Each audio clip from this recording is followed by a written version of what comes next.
Welcome to the Red Ink Revival Leadership Podcast. I'm your host, Patrick Norris. We're going to grow your leadership through neuroscience, psychology, and theology. Hey everybody, welcome to episode 21 of the Red Ink Revival Leadership Podcast. My name is Patrick Norris, and our goal today is to help you lead with a whole heart, a healthy brain, and a soul on fire. I'm so glad you're with us today. Our conversation is going to be with my friend, licensed mental health counselor, Jay Stringer. Jay is a pastor's kid. He holds a Master's of Divinity degree from Seattle School of Theology and Psychology. He's a therapist and an author of an amazing book called Unwanted: How Sexual Brokenness Reveals Our Way to Healing.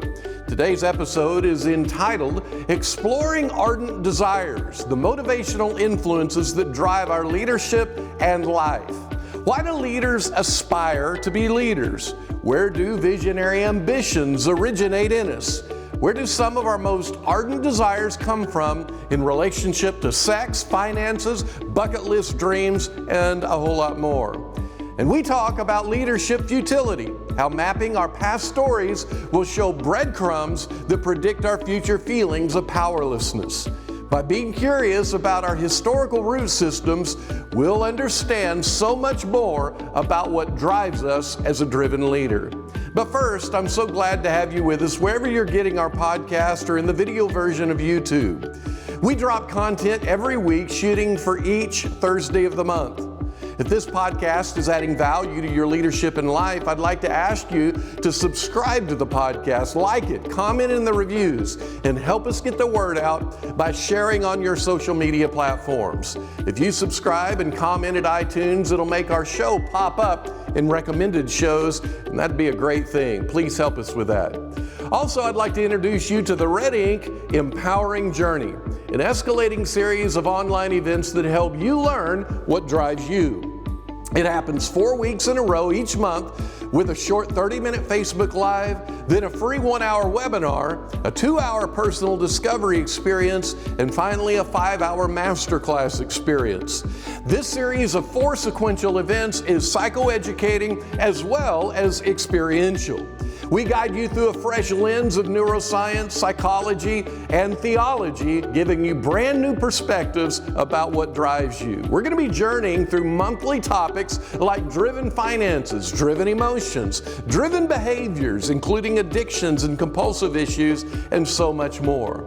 In the month of June, we're journeying on the topic of driven people, driven leaders, because driven people ought to know what they're driven by. June's topic will be held each Friday beginning at 10 a.m. Central Time. Go to redinkrevival.com to find out the details. And while you're there, sign up for our Enewsletter that will hit your inbox the first of each month with a powerful blog post as well as all of our upcoming events. Go now to sign up. For all my pastor friends, we acknowledge that leading as a pastor is a unique opportunity, and you are a unique breed. The profession itself projects being an articulate communicator, a motivator, a coach, an accountability partner, a teacher, a boss, an expert, a counselor, and so much more. Outsiders, as good intentioned as they may be, can never understand the complexities of our role. At Red Ink Revival, we create safe, energizing cohorts exclusive to senior pastors. You'll be held in a sacred space. Our environments are both honest and honoring. Our experts will guide the exploration of your story without judgment or criticism. And you'll have space for optimum processing without static. Teamed with peers, each having a unique pastoral style and an emotional aptitude. We hope to see you at one of our next events. Let's go now to this week's episode number 21 with my great friend Jay Stringer as we talk about exploring ardent desires. Well, Jay, welcome to the Red Ink Revival Leadership Podcast. It is an incredible joy for me to get to have you as a guest today. Thank you for being with us. Patrick, it's so good to be with you. Thanks for having me. Love it. Well, in your bio, in your story, first, you grew up in a pastor's home. So you have this real affinity for ministry. You have experience just watching your parents. And then, of course, today you're interactive with a lot of ministry.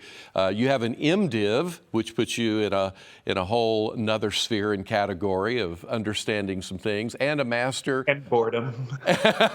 For sure.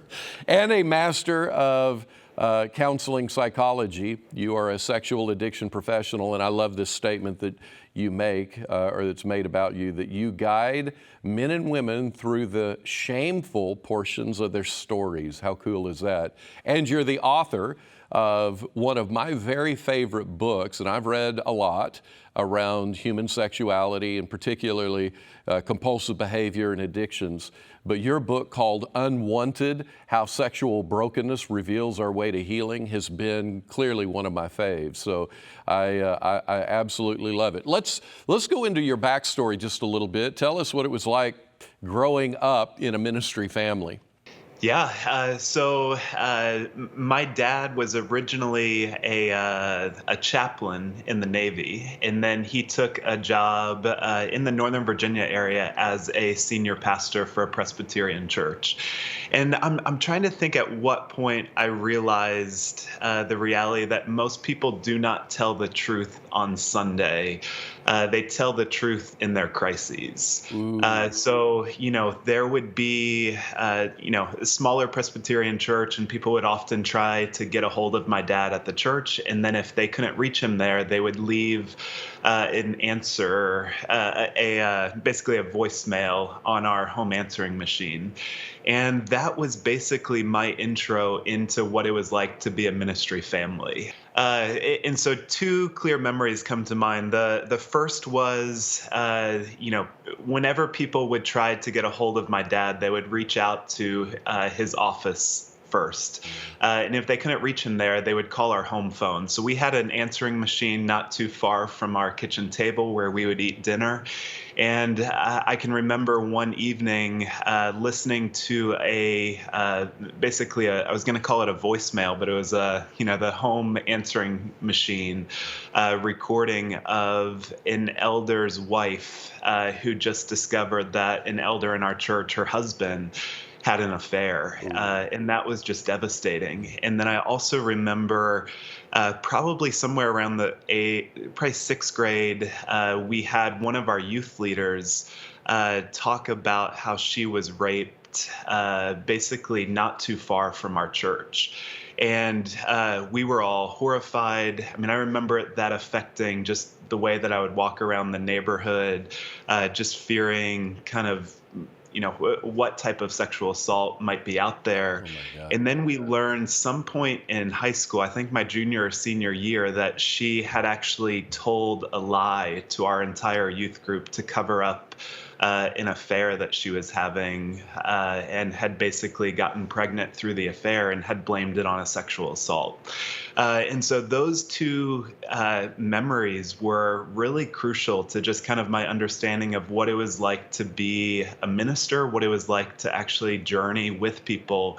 Certainly preaching the sacraments are so significant and beautiful, but the reality is people are living the truth of their lives Monday through Saturday. And those were the stories that we really began to hear in our family, just with regard to a lot of the crises, mental health issues, certainly unwanted sexual behavior in the life of our church. So that was always really intriguing to me of, watch people have it all together on a Sunday. You ask them how they are, and they give something of their canned response. Yeah. But there was a way that their darkness and their brokenness actually told the truth of their life. And that fascinated me, and I would say totally laid down the foundation of my desire to get into ministry. Is that right? So you actually saw all of that, and it compelled you to be a minister, to get your MDiv, and then probably the human sexuality and just the interest around that moved you into counseling. Is that what happened? Yeah, I would say that's really fair. The seminary that I went to was a little bit of a progressive seminary at the time. And so we were really big on kind of just the distinction that Alan Hirsch and Michael Frost make between the attractional model of church and the incarnational model of church, where, as the mega churches of our day, that, they have very charismatic leaders, good worship team, and kind of draw people to their church. And the seminary that I went to was really trying to explore the notion of what does it mean to actually incarnate yourself into the needs and desires of a neighborhood, and then to kind of minister after first hearing their needs first. And so that to me was, we planted a church in an area of North Seattle that had a lot of homelessness, prostitution, drug addiction. And so that kind of thought of, most people are not going to be able to tithe terribly well. So I need to think about dual vocation. And so I would say definitely that sense of, I loved hearing stories, I loved knowing stories, but also the reality of, if we do an incarnational model of ministry, not a lot of tithe money, at least initially. Yeah, right. So, right. Wow, that's so interesting that you would have experienced what you did growing up, and that your heart would be so bought in to understanding and helping people at a deeper level. I think anybody who's been a pastor for very long at all can fully identify with you that people's real life becomes uncovered in crisis. I know so many, I even get phone calls. I'm a pastor of a church in Kansas City, and I'll get a phone call from somebody who'll say, do you ever meet with people that are not in your church? And I'll ask, well, do you have a church? And they'll say, yeah, but there is no way I'm going to share my life there. And it's like, that is so interesting, isn't it? What was supposed to be a healing community now then has become one of your threats. It's a threat to your sense of safety. And that, I find that wild. Well, you are a leading expert. That's exactly right. Yes, and that's why I'm so thrilled for the work that you are doing, Patrick, because you're right, what should be one of the safest places to explore our sexuality, our brokenness, has been one of the chief places to hide. Oh my gosh. I just love the language that you talk this stuff through with. It has feeling to me. It has color, and commentary is alive.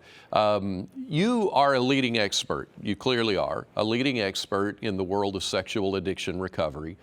And you've had some real positive, powerful influencers, Dr. Dan Allender, you have Dr. Patrick Carnes, McAlister, who has recently gone home to be with the Lord. He has been real influential in your life. Share with us maybe a few things that you've gained. What about those guys have formed who you are and what you think in terms of human behavior? Yeah, they are exceptional human beings. So, I mean, I think to start, I would start with my dad. I can remember he was a pastor, but was always really inclined to kind of know more about the human heart. So I have really clear memories of kind of his bedside table having kind of his Bible that he would be in pretty often, but then he would be reading a lot of psychology textbooks. And so I think just watching my dad really be the first person that I could see really integrate what does the scripture say, but also what are we learning about the mind and human behavior, and these things actually don't need to be pitted against each other. So I think he really gave me a framework of just how to see and how to integrate. And then I met Dr. Dan Allender probably at some point in 2005. And to me, he was one of the first Christians, but I would just say first individuals on the planet that I felt like really told the truth about the reality of brokenness and heartache. And I remember leaving his conference on, it was the Wounded Heart, and just kind of feeling like, I don't know if I have ever heard the gospel articulated in the way that he just spoke about it. So he talked about, I was a very reformed individual at the time that I met him. The deader, the better, is what my small group used to say. And he had said, if you name something of the resurrection without actually walking through the atrocities of the Fridays in your life, you've really trivialized something of the cross. And so to me, that was, as a young reformed person, really, I could not talk about an area of brokenness or struggle or trauma in my life without moving into something of Sunday of, God has made it all good. And, I may have been bullied, abused, but look where I am today, as a way of kind of really eliminating my need to journey through my heartache. And so Dan Allender's ability to kind of walk through the terrain of the human heart is unlike anything that I have ever seen. I kind of often joke about, it's like watching, I don't know if you've seen the film Ip Man, which is, I think, the guy that trained Bruce Lee. But getting to watch Dan work is just, it looks like he's exerting little effort and just kind of taking down the kingdom of darkness and also people's stories in the ways that they won't actually see, the ways that their parents, their abusers really set up their life struggles. So getting to watch him work has just been not just meaningful, but so fun. And then you mentioned Patrick Carnes. I would say I don't know him terribly well, met him, I believe, once or twice through some of the CSAT training. I'm a CSAT dropout. I loved how curious he was and just the reality of him being a pioneer and just asking questions that no one else was asking. Learned so much from him, and kind of his framework definitely laid some of the foundation of my work. And then Dr. Laser, as well, as you mentioned, he was, I remember him saying, our fantasies are nothing to be ashamed of. They are, in fact, some of our greatest teachers. And I heard that idea. Such an amazing statement. And that's what you dig into in Unwanted that is so prolific with research, not just platitudes, research. Anyway, I'm sorry to interrupt you, but I love that statement. Could you actually quote that again? Sure. Laser says, our fantasies are nothing to be ashamed of. They are, in fact, our greatest teachers. And so just the reality of how do we allow the brokenness and the fantasies in our life that we want to get rid of, that we want to stop, that in many ways we have struggled our whole life against. How do we allow our brokenness, our fantasies, to actually be a teacher rather than the chief source of shame in our life? And so, you mentioned the research, and I had a conversation with Mark Laser some point in 2016, 2017. I was telling him I want to do some research, and he said, Jay, you should totally do some research. Christians are some of the most exceedingly lazy people. So he said, if you can get a sample size of about even 500, this will be a game changer in the space. And so kind of followed his lead and got a pretty big sample size for my book. And I would say, that definitely changed some of the game with regard to how we think about unwanted sexual behaviors, and really wanted to kind of move. A lot of the people that I mentioned, I felt like gave me a great foundation. And I think just a level of faithfulness and gratitude to their work is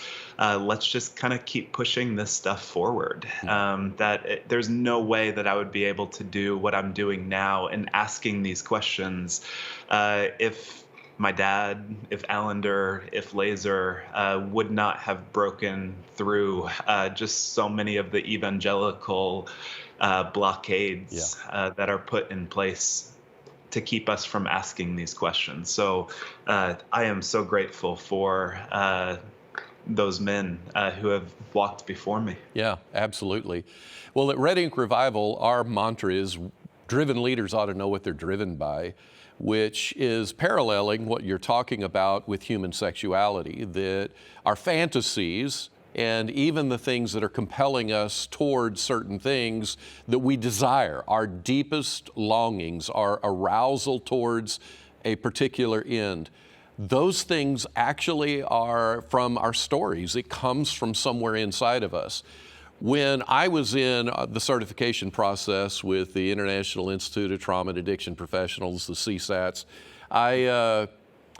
I was blown away when we got to the part where Patrick Carnes is telling us that whatever shows up in your arousal template, which is what turns you on sexually, so how you profile, even if you were a porn searcher, how you would profile your porn search, how that actually tells a story about how you manage money, about how you function as a leader, how you function in every area of your life.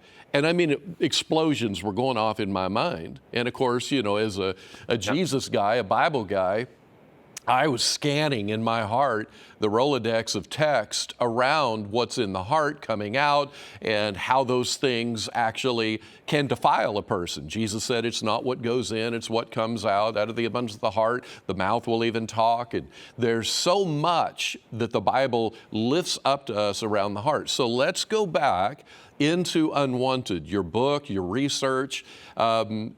If there is this connection between what we want sexually and what we want as a leader or any other area of our life, all of our ambitions, our goals are influenced by something. If those are true, let's go back to more of an organic beginning and ask, what is the research you did? What was the sample size? And where did it take you where today you can actually profile certain people and probably know what their fantasies will have in it just by virtue of these characteristics or factors? So I'm going to tee you up, man. Roll. Great. So yeah, the research that I did, and I would kind of situate the research that I did as something of a third way in two different categories. So the first would be kind of the predominant Christian framework around lust management, or sin management. So if you're struggling with money, if you struggle with sex, if you struggle with alcohol, let's try and get people to kind of just manage their sin, get into accountability, maybe get some internet monitoring, read their Bible more if they're struggling with any area of sin. But then you have more of the progressive structure that kind of makes shame the primary issue. So if we could just get rid of shame and kind of reduce the stigma associated with our sexual choices, our substance choices, then we would be able to invite people into a path of healing. And I think what both of those paradigms miss is really the invitation to be really curious about the meaning of the behaviors that we are pursuing. And so that was kind of the decision to do the research, is what if we could just ask people who were struggling with unwanted sexual behavior to tell us their story. We know that, somewhere in the range of, I think it's 57% of our pastors are struggling with porn. 64% of our youth pastors, 2/3 at least of church-going men are struggling with pornography. 1/3 of all pornography users are now women. So we know how big of an issue this is, but we really don't know, how does someone's life story actually contribute to their sexual choices? So I asked almost 4,000 men and women to basically tell me some of their life stories. So I use Patrick Carnes's categories of kind of the rigid and disengaged family, but then also asked about, did you have a triangulated or emotionally enmeshed relationship with your mom and your dad? What were your childhood experiences of trauma or sexual abuse? Kind of the ACEs, if you're familiar with the phrase adverse childhood experiences. And then I asked, what were people dealing with in the present from a lack of purpose, depression, anxiety? And then some of the leading porn sites in the world actually keep track of all their data. And so they will sometimes publish what are the top 20 search for terms. So you get a lot of kind of mother-oriented themes, family-themed porn, some of the classics of, more college, teen type of categories. And so I am just really curious about, how does all this kind of really stitch together? So I asked about their arousal template, their porn searches, and then basically had a team from New York University handle all the analytics, because I'm just an MDiv and counseling guy and don't have my PhD in these things. Wow. So they did all the analytics. And basically what I would say is that the thesis of my work would say that our unwanted behaviors are not random. They are a direct reflection of the parts of our story that remain unaddressed. And so to me, this is huge. It means that our unwanted behaviors, our sinful behaviors, the struggles of our life can actually be a roadmap to healing rather than a life sentence to sexual shame or addiction. That's so powerful. That is so powerful. And it's such a shift to the religious mind. So I just want to take a breath and let that inhale. So go ahead. Take a breath. Yes, and I think that this is what the incarnation is all about, that God does not kind of stand removed from human struggle, but actually incarnates God's self into the misery. Some theologians, Augustine and most recently kind of Cornel West, would talk about how Jesus was actually born between basically the feces and the urine of humanity. That's where Jesus is born into. And so the reality of Jesus comes into human struggle. He doesn't kind of hijack us out of that. He doesn't just take us out of struggle or ask us to get our act together. God arrives in the midst of the brokenness of Israel's story, of our story. And so if we are to be on the lookout for the arrival of God, where should we look? In the brokenness of our stories. And so I think for too long, the church has kind of seen broken behaviors and sinful behaviors as a barrier to knowing God. And I think what I'm trying to argue is it's actually one of the best places to actually come to understand something of the kindness of God. Come on, which is so wild when you think of how we have often framed God up on the outside, waiting for us to clean our lives up behaviorally, and then he will work with us. Whereas what you're saying is that the whole reason Jesus came was to get in the middle of the struggle, to put his arm around us and say, you got a big pile of crap in front of you that you built over a lifetime. Now let me help you for the rest of your life, work through it and become a wholehearted human, a wholehearted individual. Yeah, so beautifully said, Patrick. And I think the only thing that I think Jesus would also say is you inherited such a large pile of crap too. You know, that's so true. And when you say that, well, yeah, we can prove it because through epigenetics, we know that we've inherited the neurochemistry and the neural pathways of our, sometimes up to 4 generations up the line. And to think that we're just culpable for everything that we now are driven by without actually looking at it and analyzing the engine. What is it that's causing this thing to amplify, to actually have more horsepower, movement?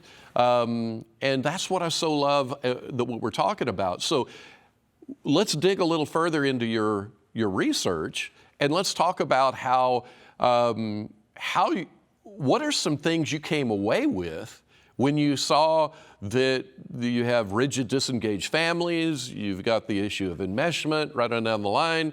How did you begin sitting with some folks and then being able to say, you know, I bet I can actually tell you what some of your searches are? Link that a little harder together, a little stronger. Yeah, so one of the first things that I did when I graduated was I would say I became the sex addiction therapist for the city of Seattle when they were working through something called a John School. And I would say I didn't have any addiction credentials at that time. I wouldn't say I faked my way through it, but I got an amazing opportunity to be part of that John School at the very early outset of that.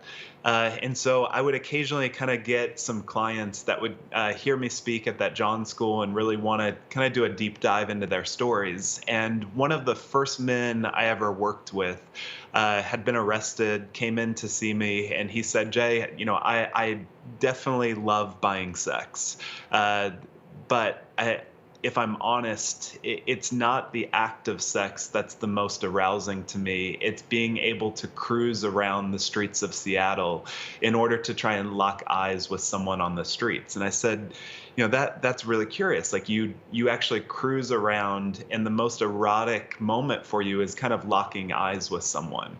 So, you know, we kind of wandered through that for 15, 20 minutes. And he eventually started telling me about some of the first memories that he had had in his life. The first memory was being kind of 3 years old, putting his hand outside of the crib, crying, wanting someone to come in to give him comfort, and he doesn't remember his mom or his dad coming. Second memory was his parents were kind of reversing out of the driveway when he was, I think he had the flu or chicken pox or one or the other, and he was just crying next to his nanny as his mom and dad roll out of the driveway.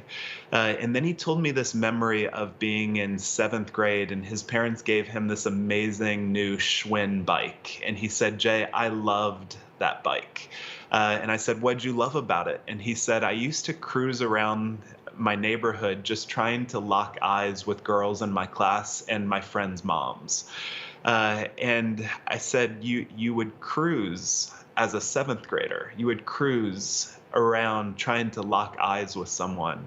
And I said, "Do you realize what you said at the beginning of our session with regard to what the most kind of appealing part of buying sex is to you?" And he had never made that connection before. And so I would say clinically, that's what I kept seeing is, these behaviors that start in middle school, elementary school, find a way of getting reenacted through some of the most significant portions of people's lives. But the reality is most people try and stop their unwanted sexual behavior rather than going back to the origin stories of where that all began. So kind of, as you mentioned, these things are not random. A rigid family system has lots of rules, lots of regulations. So you know that your dad or the religious authority has so much power, but they themselves are accountable to no one.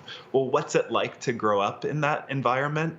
You're full of powerlessness. And I would say part of that leads to a response of a lot of anger of, I'm so sick and tired of this person having complete dogma and control. I need a way to be able to get some of my anger out in life. Well, enter pornography, and it gives you a way to escape a rigid family system, get something of your own power back, and get exactly what you want when the rest of the family won't let you have anything. So I think if we can kind of begin to bridge together a sense of how do we begin to honor the reality that a lot of our destructive sexual choices and otherwise actually gave us a way to escape some of the difficulties of our life. And I think one other category that I would just put in there is just the role of sexual abuse. That, if your sexual template or your first sexual experiences come from someone introducing you to porn or someone using your body for sexual gain, what ends up happening to a lot of these people later in life is that they don't feel sexually alive unless they're recreating some of the neurochemicals of their abuse. And so we can unpack that more if desired, but just the reality of, a lot of times people try and stop their porn use, stop having random affairs, but never go back to see how their sexual story was abused and taken advantage of from such an early age. I'm so excited for the Red Ink Empowering Journey that happens each month. The Empowering Journey is an escalating series of online events that help you learn what drives you. Each month it happens 4 weeks in a row with a short free 30-minute Facebook Live, then a free 1-hour webinar, a 2-hour personal discovery experience, and finally a 5-hour masterclass experience. Wouldn't it be amazing to have trusted professionals to walk the journey with you, pointing out energy pockets, personality triggers, how they got there, and why they compel you the way they do? Your leadership dreams require your leadership development to be from a whole heart. You're already in a place of knowing deep down inside you'd be so much more effective and you'd be so much more fulfilled if you could just accurately explore your inner circuits. So let us help. The Empowering Journey is a series of 4 sequential events focusing on your psychoeducation as well as your own personal experiencing. We guide you through a fresh lens of neuroscience, psychology, and theology. Each month, we'll be journeying through a different developmental topic like driven finances, driven emotions, driven behaviors that includes addictions and compulsive issues and a whole lot more. In the month of June, we'll be journeying on the topic of driven people, driven leaders, because driven people ought to know what they're driven by. June's topic will be held each Friday beginning at 10 a.m. Central Time. Go to redinkrevival.tv to find out more details, and while you're there, sign up for our e-newsletter that will hit your inbox the first of each month with a powerful blog post, as well as all of our upcoming events and so much more. Go now and sign up. Well, in your book, Unwanted, you actually talk about how that as you're with clients, often you can pretty much pinpoint what their storyline is based on some of their fantasies and their desires, which the goal isn't just to kind of put something on the wall and say, oh, look, that's what you have. It's to actually make meaning of it. It's to disempower the rage, which within our professional circles, we call it eroticized rage. It's where the rage, which, you know, I love the definitions that Patrick Carnes has used, as well as some of the professionals. And, you know, one of the things they say about rage is that it's the fusion of a shame-based identity, an emotional sense of not being enough, not valuable, not worthy. It's fused with loss of control. And then that's fused with panic, that actually rage is more about the panic than it is even about the anger. Dr. Kate Balistreri, she does an amazing job of pulling that stuff apart. Well, what's interesting for me is that when you look at James chapter 1, he talks about that we're drawn away by our own lust, and that the lust that we're drawn away by is epithemia in the Greek, which we know in counseling and psychology. Dysthemia has to do with under and this intensity of emotion that plays out as depression.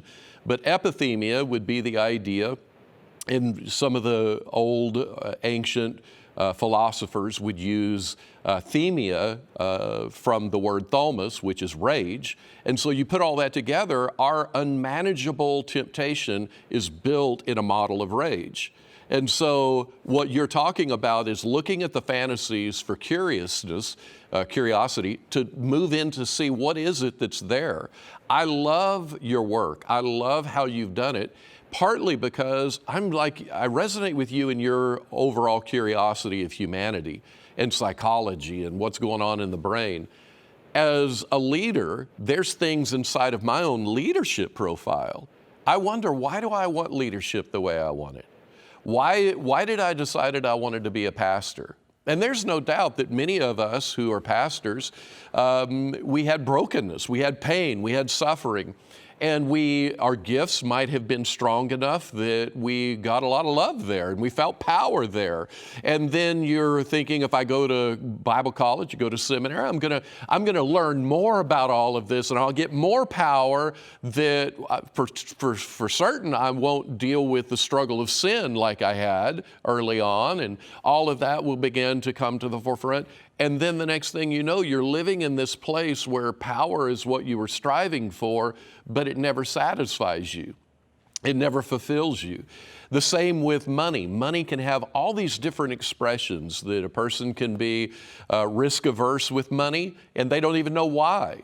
Or somebody can be, and a lot of visionaries, a lot of leaders live in this world of grandiosity.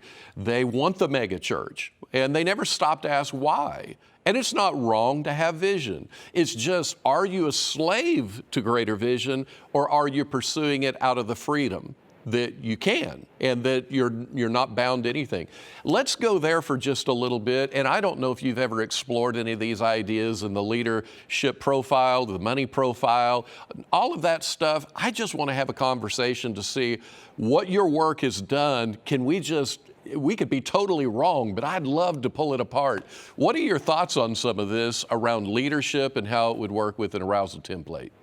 Okay. Yeah. So two things. If we go back to rage, I mean, I think this is part of what you were asking about with the basically that we could predict an arousal template. So, if you take one example of a man who wants power in porn, so the reality that he wants someone younger, maybe a race that suggests to him a level of subservience, we found that basically that man had three contributors that would lead to that type of arousal template. He had a very strict father, he had high levels of shame, and basically a profound lack of purpose in his life. And so kind of make this quote from a Franciscan priest who kind of just says, the pain that we do not transform, we transmit.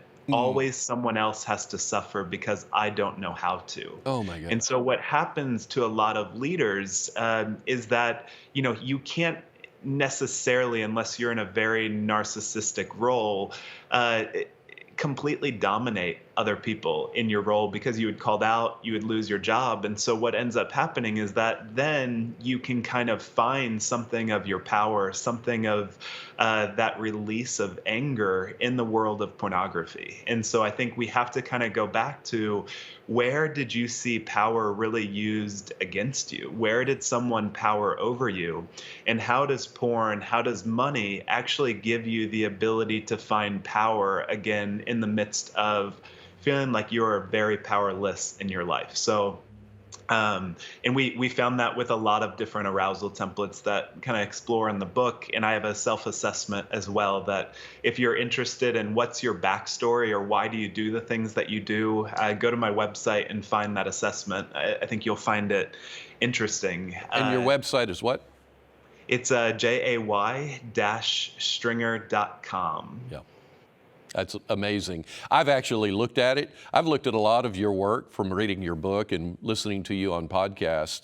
And you have some just really amazing tools, instruments to help people win the day and live a wholehearted, healthy life.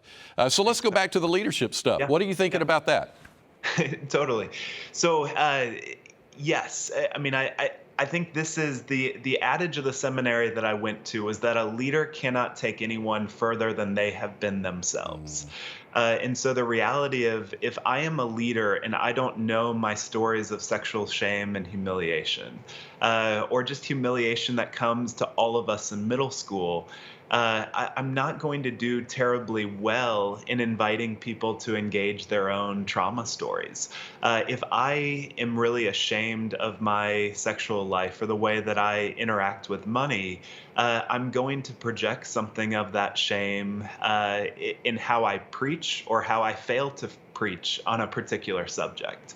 And so I think what happens, I think, as you put really well, Patrick, there is a level of narcissism in leadership today. And so part of, what Neville Symington, he's a theorist that has written extensively on narcissism. What he says is that narcissism is actually not being full of oneself. It's actually the reality that you actually don't have a self. And so for Symington, narcissism is a shortcut. And so I think that's really the language of being able to say, a lot of us grew up in family systems where maybe we were rewarded by meeting the needs of our mom and our dad. And they said, you would be great as a pastor. Why? Well, because they used us to meet their emotional needs. Yeah. Maybe some of us have a level of charisma, and we learned kind of early on, we can draw people to ourselves. And if I can draw people to myself, then I actually don't have to engage some of the shame of my life, that I could just be really content of never engaging again. And so what ends up happening is that a lot of leaders take that shortcut of, if I can actually have a symbol of my success, a church over 3,000 people, a symbol on my car, a symbol of what my wife or husband looks like, then I can actually achieve. And so what is that? Well, it's really the absence of a self. And so I think for leaders, we really have to go back to, what are our moments of pain? What are the moments that we were really thrown out of something of Eden and shalom? And now we all live east of Eden. And in the midst of that, we began to lean on other behaviors and processes that basically allowed us to escape some of the heartache of our lives. And so I think that's really the call for leaders, is to really engage what were the formative moments of exile in your life, and what false gods did you begin to lean on and merge with in order to actually provide you a way of escape.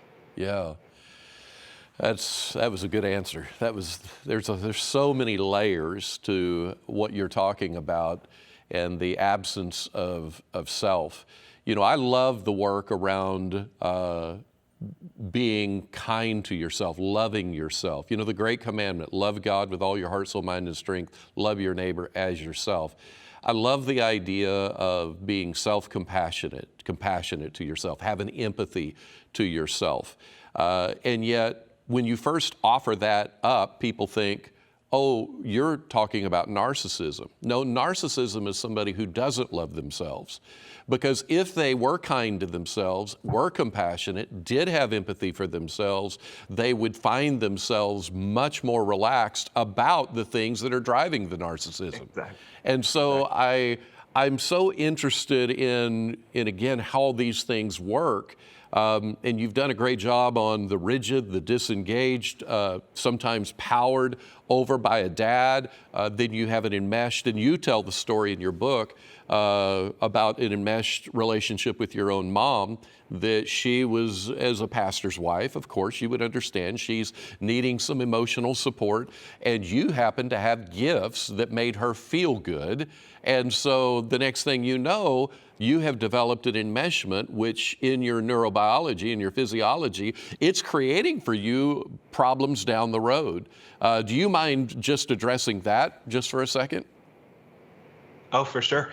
Yeah. So, I think this is often one of those things that people have a hard time at least grasping until they actually dive into their story. So part of what I would say is, your present sin, your present brokenness, it is a clarion call. It's a signal to be able to heal something of the underlying heartaches of your life. And so for me, some of my arousal template of kind of the porn searches that I would make, kind of more in the mother categories, or some of the ways that I would kind of move into female relationships and try and meet their needs by being a very in some ways kind seminarian that knew how to ask a lot of the right questions to get at the heart. Well, that would also kind of play into some of my fantasy life. And so when I was journeying through this with a therapist, that was part of the question that she asked, is how did you learn how to make basically, how did you learn this style of relating? How did you learn that this is the way that you would interact with women? And, I thought about it, was really annoyed at her question. And I said, probably my family. And she said, basically, who in your family taught you how to relate to that? And then all these memories started surfacing with regard to my dad going to a session meeting on a Wednesday evening, and could kind of watch some of the tension between my mom and my dad, of my dad heading off to work again. And so that basically became some of my mom and I's bond, was I could check in with her to say, how are you doing with dad going to his third meeting this week? And so some of the times when she would have a difficulty with other siblings or with my dad, she would let me know first with her look. And so that was a lot of the ways that I learned how to meet needs, was really in some ways being something of a therapist at age 7, age 8, to really begin to know where is the family really afflicted? Where are we suffering? How can I present my life in a way that becomes something of the golden child? But the golden child is covering up all of the difficulties in the family. And so that was my healing journey, was to begin to say, I can't just try and stop this porn surge. I need to outgrow my desire for it by really being able to grieve the formative events that shaped it. And so I think this is the language that Jesus uses in Matthew 5:4. Blessed, happy are you who mourn, for you will be comforted.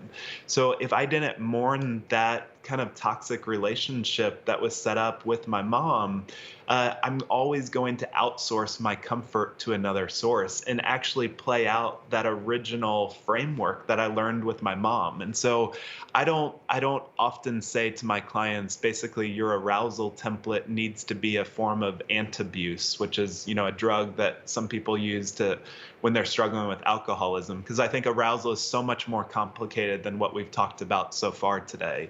But at some level, sometimes arousal is a type of trauma reenactment or a family of origin reenactment. And so that sense of, if I'm going to think about masturbating to mother-oriented porn or some other, what am I doing? I'm playing out a very destructive pattern that was set up for me as an adolescent. And I don't want, as a man, to have something of my integrity compromised by actually going back to an era of my life that harmed me so immensely. So I think that's the bridge that I want people to think about at some level is, what's your current arousal structure? What's your current way that you fantasize?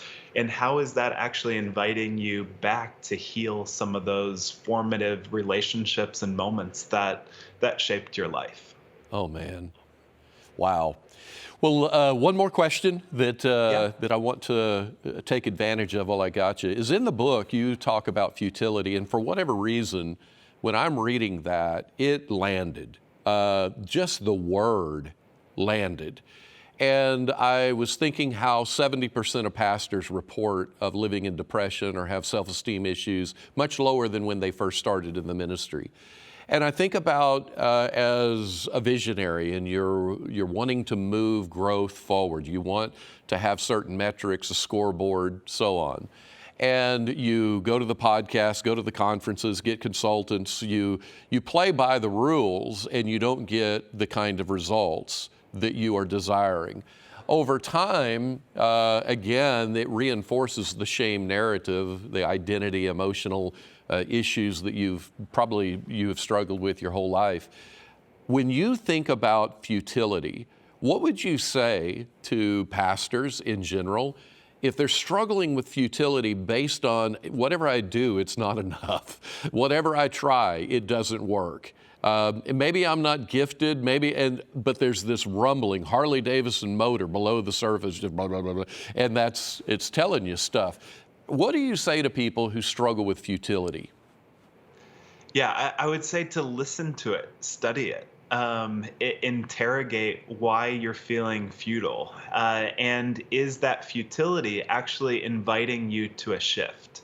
Because, narcissism is not terribly generative or fulfilling at the end of the day. And so that sense of trying to grow something, once you're in people's stories and you're seeing people's lives changed and you're seeing kind of something of the gospel become real to people, you're not going to struggle nearly as much with futility. And so at the same time, I would also say, and this is from an insight from Allender, but when you think about futility, it's Genesis chapter 3, which is, what's the curse for a man? Thorns and thistles. Basically, every single thing that you and I do is, we try and do a podcast and it's going to go great, but then someone else creates a better podcast. I write a good book, and then there's another better book. Yeah. You come up with a great idea for a book, and then you realize it's already been written about 4 other times. And so that sense of every single thing that I do is filled with thorns and thistles, and it's by the sweat of my brow that I will get through life. And so I think futility is such a baseline experience for so many men, which then sets us up to try and find somewhere in life where we can escape something of the thorns and the thistles. And so my research looked at, if you had a lack of purpose, not just a lack of success, but you just didn't feel like the stuff that you did was fulfilling, we found that those individuals increased their unwanted sexual behavior by a factor of 7. So if you didn't have a clear sense of purpose and liked where you were going in life, you were 7 times more likely to watch porn. So I think that's where we have to kind of say purpose is a really big issue. And I think that that's what the gospel is all about, is to be able to really invite us to discover something of the terrain of our heart, to be able to say, as Annie Dillard says so well, I never knew I was a bell until I was lifted up and struck. And so I think that's the call on leaders is, if I were to sit down with you and ask you, tell me 3 moments in ministry or in leadership that something of your life was lifted up and struck as a bell, what were those 3 moments? And what you would hear are beautiful stories of maybe change coming to a city. You would hear about a one-on-one dynamic where they actually journeyed with someone and got to participate in the redemption of someone in their congregation. Those are the stories that I think we need to incline our ear to hear the most of. I'll end it there. Oh my gosh, that's some just great insight. Jay, I so have enjoyed spending some time with you. Thank you for privileging us by being a guest on the Red Ink Revival Leadership Podcast. Is there anything you want to let people know about? I know you shared your website. Is there any other things unwanted? I strongly encourage everybody to grab that. Even if you don't struggle with unwanted sexual behavior, it will be very helpful to understanding human behavior. Is there anything else you want to promote? What I would say, Patrick, is I thoroughly enjoyed this as well, and hope we can do this again. Yeah, me too. If leaders are interested, I have that's my heart, is to kind of equip the church with resources to change the conversation about sexual brokenness. So I have an online course that a lot of pastors and counseling organizations are using. It's a 5-month path to freedom from unwanted sexual behavior. And that comes with the self-assessment, that comes with 18 episodes that's really designed to help people connect the dots between their unwanted behaviors and those formative moments. So we are hearing just amazing testimonials coming in from around the country of just pastors, churches that are using this material. And to us, it's so satisfying to hear that. But I think just the reality of people feel like they're getting their lives back, where it's not just the sin that they're trying to stop the shame about and just seeing the destruction. They're actually allowing their brokenness to be a roadmap to the healing that they desire. So if you're interested in that journey, the Journey course is what it's called, I think would be a fabulous resource for you or your church or organization. So good, man. Well, thanks again, and I can't wait to get to spend some more time with you. Likewise. Thanks so much, Patrick, for having me on. Really enjoyed it. I want to encourage you that you are enough to lead through anything that comes. God's called and anointed you to bring innovative solutions to the novel problems we're facing. We at Red Ink Revival are praying for you to rise on the occasion. You might be wondering what's next. I want to encourage you to go to our website at redinkrevival.tv. There you're going to find our resources, Facebook Lives, free webinars, personal discovery experiences, masterclass experiences, retreats, and a growing bank of content.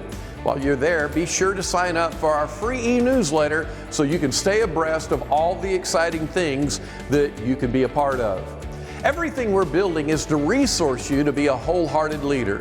I'd love for you to be a part of our tribe, and I can't wait till our next episode. I'm glad that you were with us today, and we'll see you next time.